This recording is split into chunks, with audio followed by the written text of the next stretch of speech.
ఇక ఆమెకు అండగా సీఎం. వీధి వ్యాపారి కుమారికి రేవంత్ అభయం. ట్రాఫిక్ ఇబ్బందుల నేపథ్యంలో హోటల్ను అక్కడి నుంచి తొలగించాలన్న పోలీసులు. మీడియా ప్రచారంతో స్పందించిన సీఎం ఆమె హోటల్ తొలగింపునకు చంద్రబాబే కారణమని విస్తృత ప్రచారానికి దిగిన వైసీపీ. నా ఓటు ఎప్పటి నుంచో టీడీపీకి అంటూ కుమారి అంటుందట. ఇక రోడ్డు పక్కన ఉన్న చిన్న ఫుట్బాల్ నడుపుకుంటూ సోషల్ మీడియాలో పాపులర్ అయినటువంటి కుమారికి ముఖ్యమంత్రి రేవంత్ రెడ్డి అండగా నిలిచారు.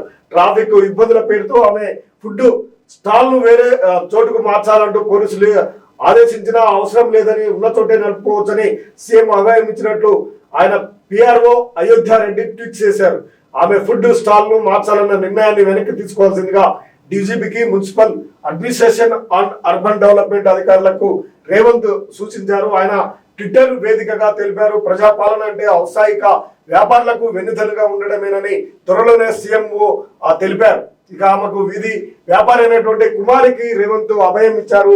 ఆమెను అక్కడే నిర్వహించుకోవచ్చు, వ్యాపారాన్ని స్వేచ్ఛగా చేసుకోవచ్చు. ట్రాఫిక్ కు సంబంధించినటువంటి అంశాలు ఉంటే పోలీసులు కఠిన చర్యలు తీసుకొని అక్కడ ట్రాఫిక్ సమస్య లేకుండా చేయాలంటూ ఆమె చెప్పినటువంటి పరిస్థితి. ఆమెకి భరోసానిస్తూ అభయాన్ని ఇస్తూ ఒక ట్వీట్ అయితే ముఖ్యమంత్రి కార్యాలయం నుంచి వెలువడడంతో ఆమె వ్యాపారానికి ఎటువంటి ఇబ్బంది లేదనేది స్పష్టంగా కనిపిస్తుంది.